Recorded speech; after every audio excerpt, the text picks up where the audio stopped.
Alors, on va rentrer un petit peu dans la symbolique de l'aménorrhée. Et là, c'est vrai que c'est quelque chose un peu plus de psychologique, hein, d'émotionnel même. Il y a un livre que je vous ai mis là qui est intéressant pour tout ce qui est sur la physiopathologie des troubles des conduites alimentaires. Donc là, on parle plutôt des conduites alimentaires, mais on va voir que l'aménorrhée, en tout cas, revient très souvent dans un trouble particulier, qui est le trouble du comportement alimentaire, qui derrière amène à des comportements qui peuvent amener des carences, donc des soucis physiologiques, des carences nutritionnelles, mais aussi des déséquilibres émotionnels qui vont eux aussi bloquer le flux menstruel. Donc c'est pour ça que on va parler un petit peu de ça. Je pense que c'est important de s'attarder un petit peu sur ça. Je vais pas mal, dans ce petit chapitre, faire des citations, des extraits de ce livre. Donc voilà, ce n'est pas issu de moi, c'est issu du travail de Maurice Corcos, entre autres, mais qui, à ma lecture, m'a beaucoup parlé, en tout cas, par rapport à ce que moi j'ai pu vivre et par rapport à ce que je rencontre également en consultation. Alors, citation, j'ouvre les guillemets. Dans le flot des événements de la vie d'une femme, les seuls signes qui nous sont apparents sont ceux qui entourent la mort, la naissance ou le mariage. Ce sont, pour elle, les moments où le sang coule. Alors, si on fait un petit focus sur le système génital qui permet la reproduction et la sexualité. Là, ce que je vais vous dire, je fais juste une parenthèse et je sors de ce livre, c'est issu de travaux de neurocoaching qui travaillent autour des symboliques des différentes maladies. Et donc, qui disent par exemple que les mots qui affectent ce système de reproduction et de sexualité parlent de notre difficulté à vivre ou à accepter les deux tendances qui doivent cohabiter à l'intérieur de nous, notre partie yang, pénétrante, et notre partie yin, réceptrice. C'est-à-dire notre côté ferme, fort, actif et défensif, et notre côté doux, tendre, passif et artistique. Petit listing de la symbolique des différentes maladies en fonction des organes. Si on parle par exemple de l'utérus va représenter le couple, le foyer, le nid, les mots qui l'affectent vont traduire des conflits par rapport à un conjoint par exemple ou par rapport à la place de chacun dans le foyer.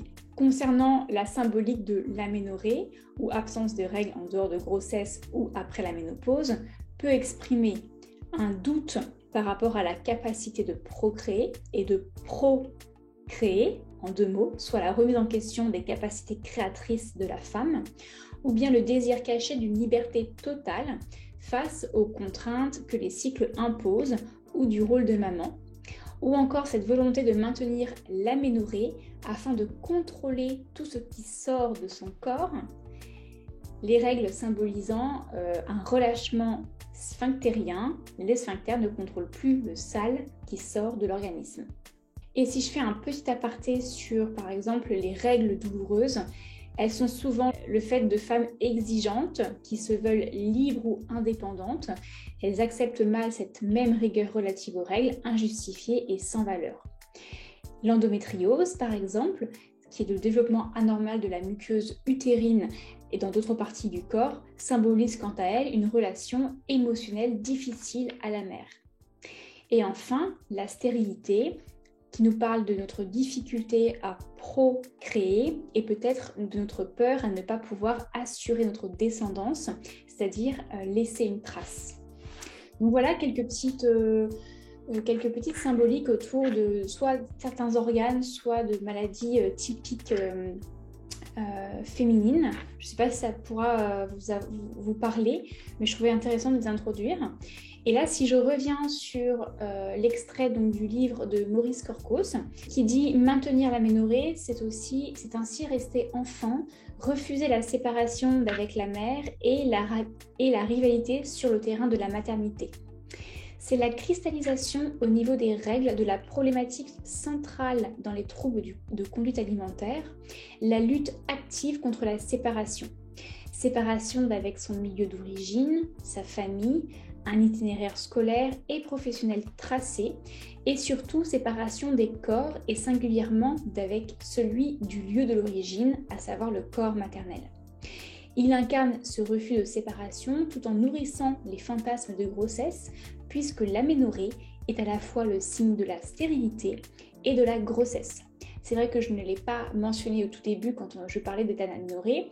Il y a aussi un état d'aménorrhée physiologique et pathologique. Je n'ai pas parlé du physiologique parce qu'aujourd'hui, la formation est plutôt dédiée à des états d'aménorrhée pathologiques, mais nous rencontrons au cours de notre vie en tant que femme des états d'aménorrhée qui sont totalement normaux et physiologiques, à savoir avant la ménarche, donc avant la puberté, à savoir durant une grossesse, à savoir durant un allaitement et à savoir durant une ménopause. Ce sont 4 moments dans la vie où un état d'aménorrhée, d'absence de menstruation est totalement normal. Donc, là, je parle bien des états d'aménorrhée pathologiques. On est en dehors de ces situations ici.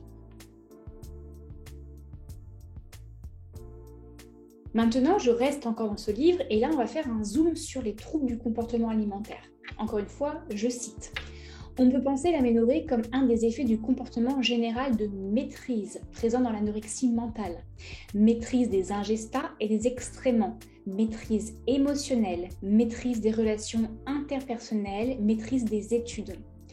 La patiente est en effet persécutée et persécute en retour son corps et son entourage pour toute sollicitation interne ou externe qui risque de mettre à mal un équilibre psychique et somatique précaire. La sexualisation du corps, du fait des modifications pubertaires, est ainsi réprimée par un véritable gommage par le comportement alimentaire des caractères sexuels secondaires et toute ouverture à l'autre constituant une menace pour sa propre estime est barrée par un repli sur soi et sur des activités solitaires, physiques ou scolaires. Tout ce qui viendra contrecarrer cette maîtrise sera mal vécu et violemment combattu. C'est le cas en particulier des règles, synonyme d'absence de contrôle, perçu comme une fuite orificielle, les sphincters ne contrôlent plus le sale qui sort de l'organisme. Le fantasme courant dans l'anorexie d'être stérile, par l'absence de développement de l'appareil génital, aurait pour fonction rassurante d'être protégé d'un fantasme d'un risque de grossesse qui ferait perdre le rôle de la mère, mais aussi le désir de rester l'enfant idéal de la mère payé au prix coûtant de l'entrave à toute identification du père. Et quand il devient possible pour l'anorexique d'envisager une grossesse, cela ne peut se faire que par rapport à l'histoire maternelle, être mère au même âge que sa mère, devenir mère et provoquer ainsi la ménopause chez sa propre mère, comme s'il n'y avait pas de place pour 2 femmes en âge de procréer.